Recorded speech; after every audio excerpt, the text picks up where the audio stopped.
Então, para todos os diretores e para todas as pessoas que estão assistindo, os professores, os convidados, nós gostaríamos de apresentar o Jorge Guzzo. Ele participou da implantação da PEI de 2012 até 2014 como consultor do Instituto de Corresponsabilidade pela Educação. Então, ele conhece os fundamentos, os princípios do PEI desde lá de 2012. Em 2014, fez consultoria com a Secretaria da Educação e hoje é o consultor do Instituto Realiza Brasil e da Associação Parceiros da Educação, trabalhando com o ensino integral, então, do Estado de São Paulo desde lá de 2012. Então, hoje nós temos aqui a presença de uma pessoa que conhece muito, desde a da fundação e da implantação do programa. Então, de novo, quais foram os 3 principais desafios e dificuldades que você viu nas escolas, tanto em 2012 quanto agora, desde o início do PEI? Quais são os principais desafios nos primeiros meses? Vamos falar agora dos outros. Dos outros fica mais fácil, né, a gente falar, né? Porque a gente observa, a gente constata o que acontece com os outros, né? E o que eu vou falar aqui também não é o que eu acho, o que eu penso, a minha opinião, meu ponto de vista, é o que a gente constatou e constata até hoje nas escolas novas, né? Então, de novo, são constatações que a gente viu, né, e vê ainda nas escolas, né? O que é preciso, antes de começarmos a falar, né, dos desafios, é importante a gente comentar sobre o cenário de uma escola nova, né? As pessoas de uma escola nova precisam ter a consciência, né, que hoje, naquela época, a gente não tinha, né? Mas hoje a gente pode falar dessa consciência que eles, né, que a gente pode passar para as pessoas do PEI, né, que estão começando, tá? Então, baseando-se em 9 anos de experiência, pessoal, hoje a gente pode pontuar 3 pontos importantes do PEI. Claro que a gente tinha essa informação, claro que a gente tinha esse cenário, mas a gente não conseguia enxergar esse cenário da forma que a gente enxerga hoje com mais de 9 anos de experiência, né? Então, a primeira coisa que o PEI tem muitas inovações, muitas coisas novas, tá? Aproximadamente 70 coisas novas, que lá na escola de onde vocês vieram não tinha. 70 coisas novas, tá? Tem lá, inclusive, um vídeo lá no YouTube, chama Principal, tá? Foi um vídeo que eu fiz a pedido das escolas novas, né? Tem lá um vídeo no YouTube, Guzzo Consultoria, um vídeo que chama Principal, tá? Então, a gente tem mais de 70 inovações, tá? E a gente tem que ter a consciência, pessoal, que não dá para a gente fazer essas 70 coisas novas, completas, perfeitas, e de uma forma rápida. Não dá. Então, é a primeira consciência que vocês precisam ter. Também, o PEI exige, como eu já falei, que a gente faça as coisas que a gente fazia de formas diferentes. Não dá para fazer algumas coisas que a gente fazia, ou várias coisas que a gente fazia, do mesmo jeito. Não dá, não pode. No PEI não dá. Tá? E, então, caramba, não dá para fazer tudo. Não dá pra, precisamos fazer diferente muitas coisas que a gente fazia. E aquilo que sobra, aquilo que a gente consegue fazer, pessoal, isso não é o mais importante, mas são coisas complementares, mas é importantíssimo que vocês tenham essa consciência, pessoal, porque para o educador é difícil entender isso. Então, aquilo que a gente vai conseguir fazer, que é pouco, esse pouco que a gente fizer, a gente vai fazer com um índice de êxito de 30% no máximo. Caramba, Guzzo, o que você está querendo dizer? Estou falando o seguinte, não dá para fazer tudo, temos que fazer muitas coisas de formas diferentes, e aquilo que a gente conseguir fazer, a gente ainda vai fazer mal feito, né? Não é mal feito, pessoal, tem que tomar cuidado com não é mal feito, é fazer com índice de 30% a 40%, porque você não sabe fazer tudo ainda. Por exemplo, plano de ação. Isso eu estou falando lá atrás. Eu chegava nas escolas, depois de 3, 4 meses, chegava para o diretor e falava, diretor, deixa eu ver o seu plano de ação. Não, Guzo, não está completo ainda, não está perfeito ainda, eu não posso mostrar para você, porque vai ter que ficar completo e perfeito. Deixa eu ver seu programa de ação, deixa eu ver seu guia de aprendizagem. Não está pronto ainda. Ninguém mostrava para a gente poder analisar, para a gente poder ajudar. Por quê? Não está completo, não está perfeito. E ninguém mostrava. E, de novo, eu falo para vocês, o primeiro plano de ação que vocês fizerem vai sair 20% bom. O primeiro guia de aprendizagem que vocês fizerem, se você não quiser copiar do vizinho que já tem, que o guia é o mesmo, tá? As habilidades são as mesmas, né, do currículo, então você vai demorar bastante tempo. E o primeiro guia que você fizer, o primeiro programa de ação que você fizer, vai estar 30%, 40% bom. E isso, para o educador, diria que é muito difícil para ele entender que, para ele começar a fazer bem feito, ele tem que começar com 30% bom. Depois 40%, depois 50%, depois 60%, depois 70%, depois 80%. O dia que tiver 80% bom, está excelente. Não precisa ser, nunca vai ser 100%, nunca. Mas é difícil para o educador não conseguir fazer tudo, e é difícil para o educador não fazer diferente do que ele sempre fez, e ainda o que consegue fazer com 30%, 40% de êxito no máximo. E é difícil para ele entender que essa melhoria, que vai durar de 3 a 5 anos, vai ser aos poucos. Mas tem que começar. Né? E aí, é por isso que a gente precisa escolher certo, né? A gente precisa escolher o que fazer primeiro das 70 coisas. O que a gente precisa fazer diferente, as primeiras coisas, né, que a gente fazia, né? Então, a recomendação que eu falo é o seguinte, pessoal, baixe a ansiedade, tenha calma, tenha paciência, que a gente vai melhorando aos poucos, tá? E precisamos, isso eu falo para vocês, porque no final do primeiro semestre, lá em 2012, metade dos professores, dos diretores, dos melhores diretores, queriam sair do P. É sério. Mais da metade dos diretores, para não falar PCGs, vice-diretor, professores, queriam sair do P, porque eles se sentiam incompetentes para estarem no P. Por quê? Não conseguia fazer tudo, não conseguia fazer tudo, as coisas diferentes, e não se conformava com um índice de êxito de 30% a 40%. Ele falou, sou incompetente. Não, pessoal, vocês não são incompetentes. Precisa começar com 30%, escolhendo certo o que precisa ser feito. Então, o primeiro desafio do professor, do diretor, lembrando que está todo mundo sensibilizado, comprometidos e fascinados, é entender como se trabalhar as metodologias do PEI. Entender a nova cultura que tem que ser estabelecida na escola do Programa Ensino Integral, tá? Sabendo dessas coisas que a gente já falou. O segundo desafio, tá?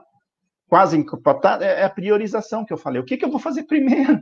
Caramba, tem 70 coisas, o que eu vou fazer primeiro? O que eu vou fazer segundo? Não dá para fazer 70 coisas. Então, e aí as pessoas ficam desesperadas. Calma, pessoal, calma. Vamos escolher, mesmo que você escolha certo, mas escolha poucas coisas que dá para você tocar, tá? O terceiro desafio é a consequência dos 2 primeiros, né? Tá? Sensações de frustração e fracasso. Não se sintam frustrados, não se sintam fracassados. É difícil para o educador isso, mas eu estou avisando, né? Tenho certeza que vocês vão ter essas sensações, mas não se deixem levar por essas sensações, tá? Vou colocar aqui. Tem uma pergunta de Leni Maretti. Os professores deixam muito as PEIs. Ela está dizendo aqui que existe uma rotatividade. Você acredita que seja por ser muito cobrado? Você já disse uma parte, né? Que é o fato de o professor ficar angustiado de não conseguir alcançar a sua meta. Poderia falar um pouquinho mais sobre isso? Olha, primeiro, eu não lembro o nome dela, não deu para escutar direito, dessa professora. Leni. A minha experiência nas escolas do Programa Ensino Integral, que vem desde 2012, e não foram poucas escolas que eu participei, o índice de evasão de professores não é alto. Não é alto, tá? 2 professores, 3 de 30, assim, no primeiro ano, isso não é alto. Né? É o que eu vejo. De novo, não é o que eu acho, tá? Então, primeiro que não é alto, eu acho. Pela minha experiência, tá? Não sei a sua experiência na sua escola ou nas suas escolas que você conhece, né? Agora, e outra, é comum, né? Eu acho que é natural. O professor entrou, achava que era uma coisa, não se adaptou, não gostou, não performou, não desempenhou o que deveria desempenhar, saiu, né? Isso faz parte de qualquer tipo de organização, no ciclo de amizade, no ciclo social, né? Eu fui lá, não gostei, não mais, né? Não quero mais, de um lado ou do outro. Então, o que acontece com esses professores é o que eu vejo, de novo, não é o que eu acho. Eles não se adaptam. Eles não querem o programa ensino integral do jeito que ele é, né? Então, se ele não se adapta, ele está no lugar errado, para ele e para a escola também, né? Então, é comum e é frequente e é natural você ter aí um índice de 5, 10% no primeiro ano, né? E que acontece bastante, que é uma pena, né? O professor está bem pra caramba e tem que se aposentar, né? Isso a gente vê bastante também, né? Ele quer se aposentar e precisa se aposentar, e o cara tá bom pra caramba, ficou bom pra caramba, isso que é uma pena, né? Mas é uma questão de adaptação, né? Porque, como eu falei, o PEI exige uma mudança muito grande. E quem tem a educação que na cabeça do jeito que ele vê no PEI, ele fica. Se ele vê a educação diferente do que está lá no programa de ensino integral, sai. E nós também sempre falamos aos professores que, sim, exige mudança, mas nós também temos uma formação constante. Então, essa mudança, ela é acompanhada dessa formação, né? Dessa formação inicial que estamos hoje, assim como todas as que faremos durante o ano. O que você elencaria como os 3 principais desafios? Nós temos aqui uma pergunta da Isabel Sanches, que acho que já nos norteia para essas perguntas. A pedagogia da presença é o ponto inicial? O que você destacaria como... Quais são as 3 principais emergências no início de uma implantação do PEI? Agora, para o professor, o que é de curtíssimo prazo? De curtíssimo prazo é preparar as aulas regulares, fazer o guia de aprendizagem e o plano de aula. De novo, consulte, professor, quem já fez, quem já faz há algum tempo, né? Agora, para os PCAs, fazer junto com os professores guia de aprendizagem e plano de aula. O PCA tem que alinhar e validar com o seu professor o guia de aprendizagem e o plano de aula. E o PCG, que é o urgentíssimo prazo, alinhar e validar os guias de aprendizagem e planos de aula com os PCAs. E, às vezes, envolvendo o professor. Às vezes, não sempre, né? Porque o PCA já alinhou e validou com o professor, né? Mas, às vezes, precisa retomar. Agora, médio prazo. Médio prazo, eu estou falando de 2 a 4 meses, tá? Curtíssimo prazo, num mês, né? Mais ou menos. Os PCAs, cada um fazer a sua agenda, o seu programa de ação, baseando-se no plano de ação, alinhar com o PCG. Alinhar e validar também as agendas e programas de ação dos professores com o PCG. De um lado com os professores e do outro lado, para cima, com o PCG. Como professor da base da parte diversificada, quando ele também é professor da parte diversificada, fazer o plano de nivelamento para sua disciplina, orientação de estudo, eletivas, coordenado e junto com o PCG. Isso é uma coisa difícil para começar, difícil para fazer e vai demorar para ficar bom, tá? Tudo isso, pessoal, que a gente está falando, são instrumentos de gestão. E esses instrumentos de gestão também são combinados. E esses combinados precisam ser construídos, ainda que não completo e não perfeito, e precisam ser monitorados e cumpridos. Muito bom. Tá? Então, vamos para o bloco dos combinados, né? O Guzo já falou sobre os combinados, mas vamos ver o que são esses combinados e qual a importância deles no PEI.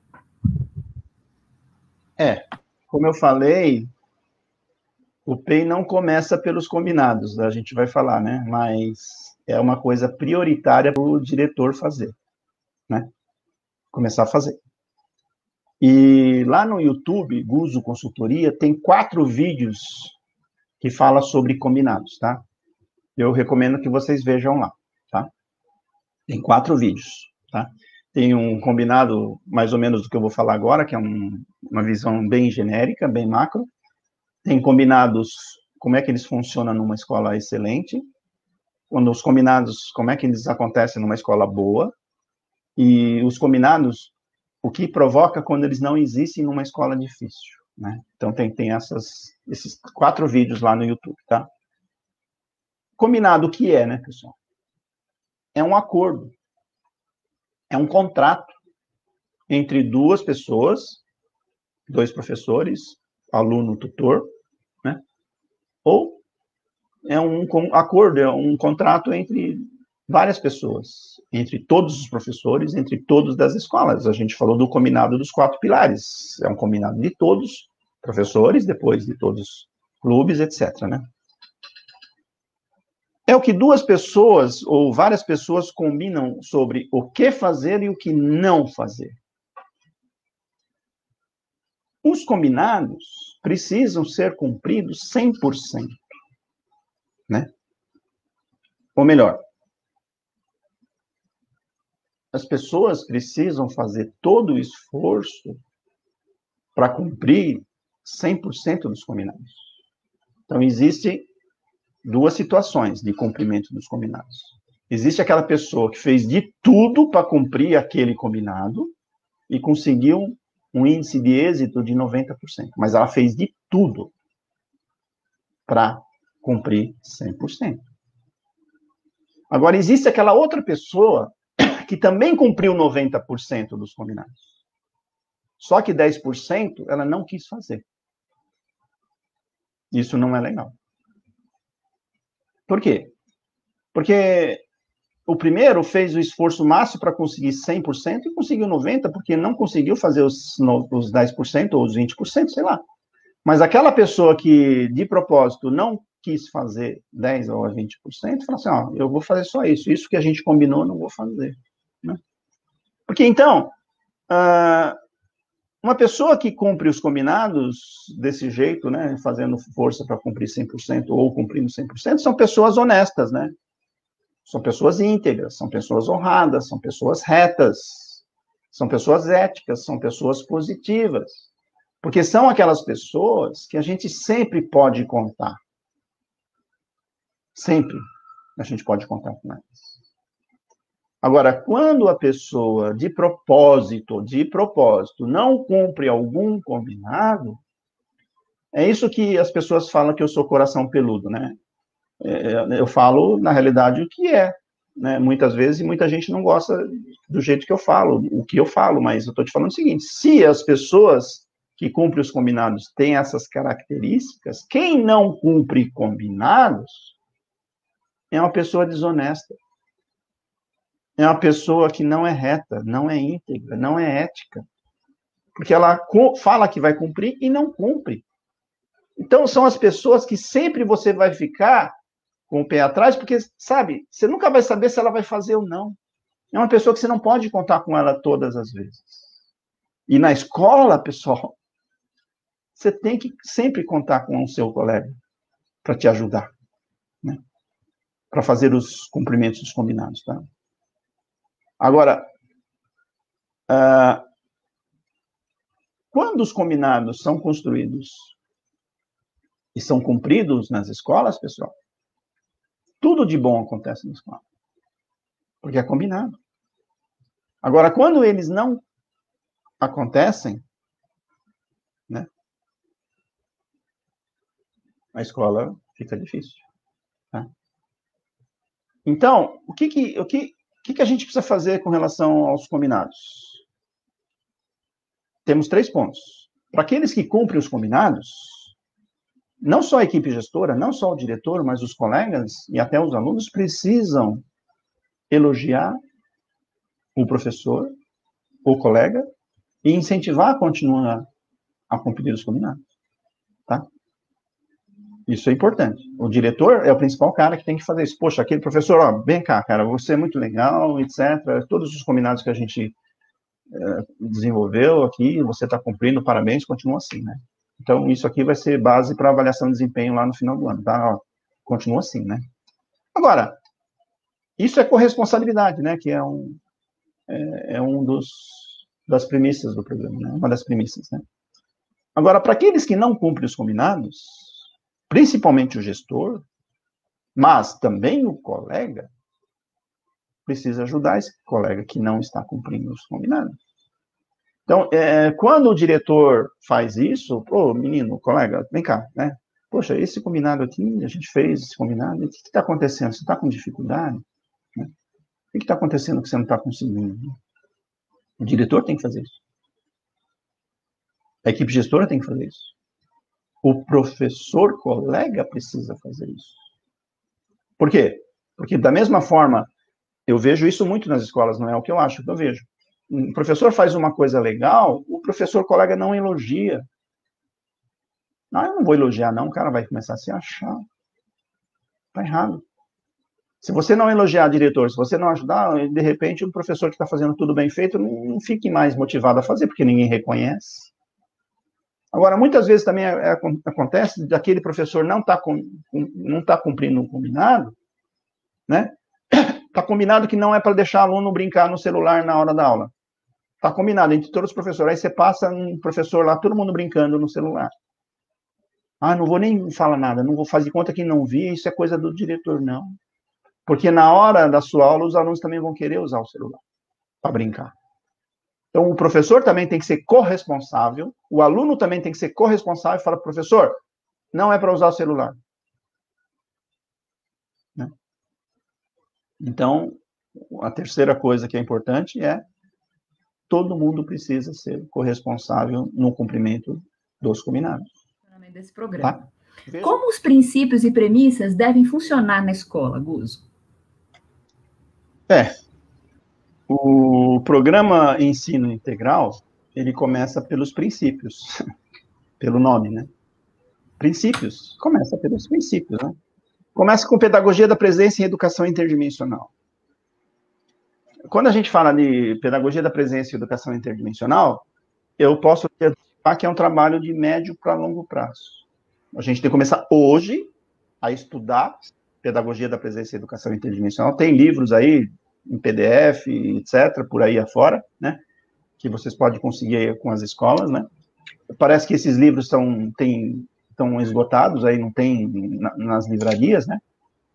Mas tem uns 7 ou 8 livros aí, 8 livros, pelo menos, que eu sei aí de pedagogia da presença, educação interdimensional e 4 pilares, tá? E pedagogia da presença é o Antônio Carlos Gomes da Costa, vocês sabem disso, né? Agora, pedagogia da presença, né? Caramba, eu não vou ficar falando muita coisa, né? Da pedagogia da presença, mas começa pela pedagogia da presença. Só vou falar uma frase aqui do Antônio Carlos Gomes da Costa, né? Fazer-se presente na vida do educando é dado fundamental da ação educativa dirigida ao adolescente em situação de dificuldade pessoal e social. É a criação de vínculos de consideração, afeto e reciprocidade entre estudantes e os educadores. Antônio Carlos Gomes da Costa. Então, a gente tem que começar a ler, e tem gente que fala que você tem que ler Pedagogia da Presença pelo menos 2 a 3 vezes, né? Porque o livro é complexo, né? É profundo, tá? E é isso que precisa, tá? Começar por aí. Porque cada um que vai ler, pessoal, vai interpretar de um jeito diferente. O professor de física vai interpretar de um jeito, o professor de filosofia vai interpretar de outro jeito. E depois precisa ter combinados, porque se o professor de física fizer o que ele acha, se o professor de filosofia fizer o que ele acha, talvez tenha conflitos aí de abordagem, né? Tá? Então, é importante ter esses tipos de combinados com relação, mesmo que seja no início, de pedagogia da presença, né? Por exemplo, educação interdimensional, né? Então, a educação interdimensional é o caminho para acessar de forma plena a realidade da existência humana, onde o homem vale-se além do conhecimento racional, da razão e do logos. Então, o que é? a educação inteligente trata da incorporação das dimensões que transcendem a racionalidade. Logos, dimensão do pensamento e do conceito ordenador. Mitos, dimensão transcendental da relação com os mistérios do sentido da vida, que é a parte religiosa. Patos, dimensão do sentimento, da relação, sentimento, a relação do homem consigo mesmo e com os outros. E dimensão das pulsões, que é o desejo e a corporeidade. Antônio Carlos Gomes da Costa. Né? Então, além da aplicação que o programa exige da pedagogia da presença, né, o programa ensino integral exige que a gente enxergue o aluno nas suas 3 dimensões, né? Tá? Agora temos 4 pilares da educação, né? Que é o outro princípio. Né? E o último é protagonismo. 4 pilares da educação, a gente não vai falar muita coisa, que vocês já sabem, tem lá material para vocês estudarem, e protagonismo. Protagonismo é o aluno ser autônomo, competente e solidário. Né?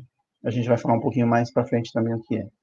Mas, baseando-se nos princípios, dá para se definir o programa ensino integral pelos princípios. Antônio Carlos Gomes da Costa foi um dos principais idealizadores desses princípios. Então, caramba, se o educador pratica pedagogia da presença, educação interdimensional, para ensinar os alunos a praticarem os 4 pilares, consequentemente, os alunos se tornarão jovens protagonistas, autônomos, competentes e solidários. Dá para se definir o programa pelos princípios, pessoal. Tá? E, de novo, pedagogia da presença e educação interdimensional é uma coisa de médio e longo prazo, mas precisa começar hoje. Porque o que eu falaria para vocês, pedagogia da presença e educação interdimensional é urgente. Mas, para médio e longo prazo, a gente precisa começar hoje, para daqui 1 ano, 2 anos, começar a ficar bom. Porque tem muita gente que entende que urgente, tudo é urgente, isso que é o problema. Agora, tem urgente, né, que é para curto prazo, tem urgente, que é para médio prazo, e tem urgente, que é para longo prazo. Urgente não significa só para curto prazo. Por exemplo, você tem uma meta de fazer uma faculdade de medicina. O que é urgente de curto prazo? Eu fazer uma matrícula num cursinho e começar a estudar. Né? Agora, o que é urgente também a médio e longo prazo? Eu preciso começar a planejar como é que eu vou fazer a logística disso tudo para daqui 5, 6, 7, 8 anos estar formado. Então, a primeira coisa é estudar, que é urgente no curto prazo e urgente para longo prazo também. Então, tem coisas, por exemplo, que é urgente, o plano de ação é urgente para médio prazo. O guia de aprendizagem é urgente para curto prazo. E muita gente acha que urgente é só para curto prazo. Não, tem muitas coisas de médio e longo prazo que você precisa começar hoje. E pedagogia da presença e educação interdimensional é uma delas. Se daqui, muitas escolas que eu fui, depois de 6 meses, vocês já começaram a ler? Não, como tem muitas outras coisas urgentes, a gente não começou a ler ainda a pedagogia. Pô, caramba! Se não começar, não vai acontecer. Aí os diretores, a equipe gestora, traz alguns problemas para a mesa daquela dificuldade. Falei, pô, isso aí está na pedagogia da presença, não é? É que não deu tempo para ler, que tem outras coisas urgentes. Cara, então, é isso, né? Então, os princípios, para finalizar sobre os princípios, depois a gente vai falar das premissas, os princípios precisam estar no plano de ação da escola. Precisa estar no programa de ação de cada educador. Precisa ser critério de avaliação da avaliação 360. Deve ser critério para observar a sala de aula do professor. Quer dizer, o professor está praticando pedagogia da presença na aula, pedagogia da presença, educação interdimensional, 4 pilares e protagonismo, tá lá, cara. É uma observação importantíssima. E deve ser acompanhado no CAF, no ciclo de acompanhamento formativo. Se os princípios estão acontecendo na escola. Né? Vamos falar das premissas agora. As premissas são os pré-requisitos para o educador entrar e para permanecer no programa Ensino Integral. Tá? Formação continuada. Todo educador precisa ter a consciência e enxergar significado. E no programa Ensino Integral, você tem que estar aberto para aprender todos os dias, para melhorar o desempenho dele na escola. Então, quem entra no PEI tem que saber que tem que estudar e aprender todos os dias. Quem entra no PEI tem que estar aberto para aprender coisas novas, tem que estar aberto para fazer diferente do que sempre fez. Não podemos ser resistentes a fazer coisas novas, não podemos ser resistentes em fazer diferente do que a gente sempre fez.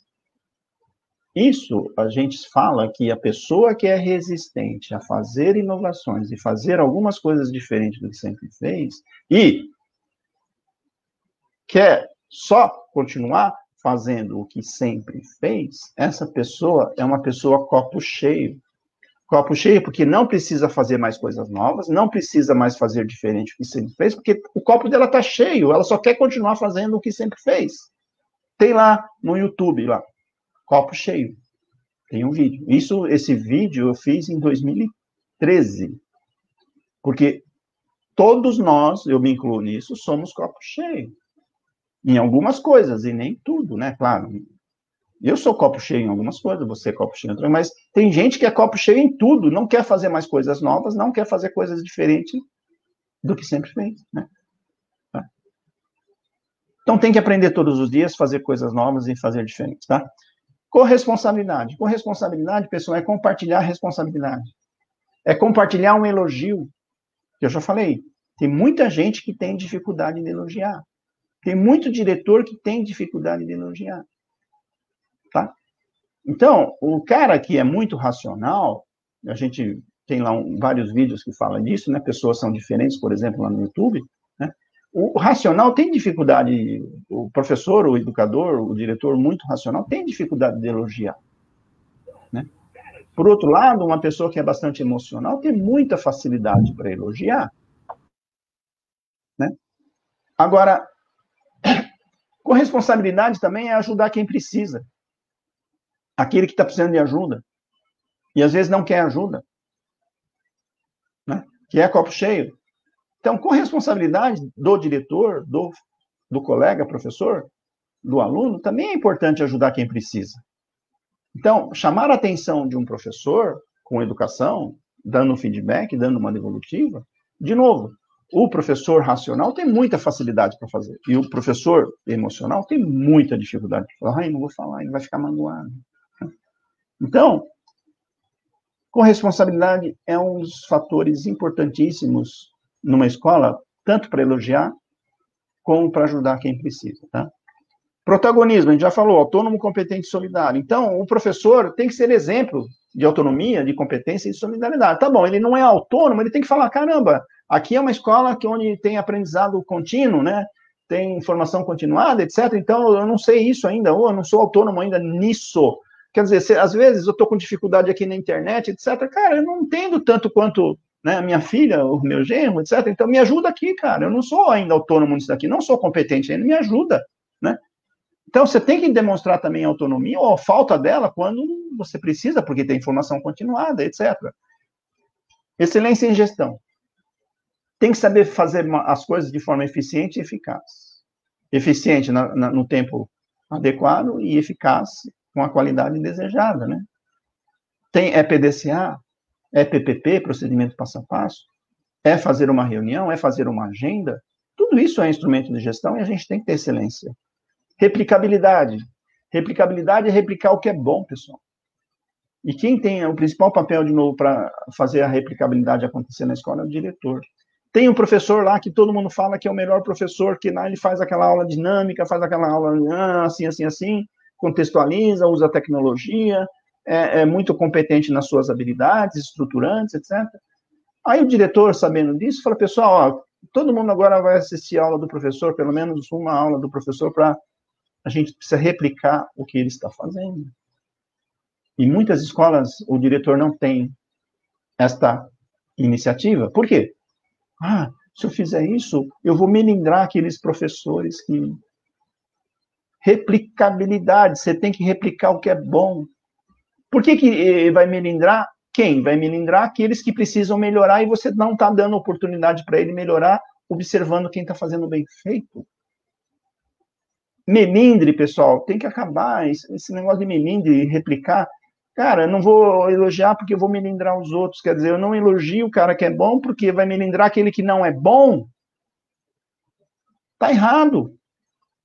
O elogio, a replicabilidade, ela é fundamental, porque a hora que você elogia, a hora que você replica, a escola vai melhorando. Agora, se você não elogia, se você não replica o que é bom, a escola estaciona e nem evolui, até cai. Replicabilidade é fundamental no programa Ensino Integral. E, de novo, as premissas devem estar no plano de ação, no programa de ação, na avaliação de desempenho, na calibração, na observação em sala de aula e no CAF. E as pessoas precisam ter a consciência do que é cada princípio, o que é cada premissa, e precisam, depois de ter a consciência, enxergar significado. Achar que essas coisas são importantes. Não adianta simplesmente ter a consciência. Primeiro, a consciência quem tem que dar é o diretor, principalmente sobre os princípios, premissas e cada metodologia do P. A consciência, quem tem a principal responsabilidade é o diretor. O significado, o educador tem que enxergar de dentro para fora. O diretor me deu a consciência, a equipe gestora me deu a consciência, e eu enxergo o significado nisso. O significado é de dentro para fora. Diretor, primeiro você tem que dar consciência.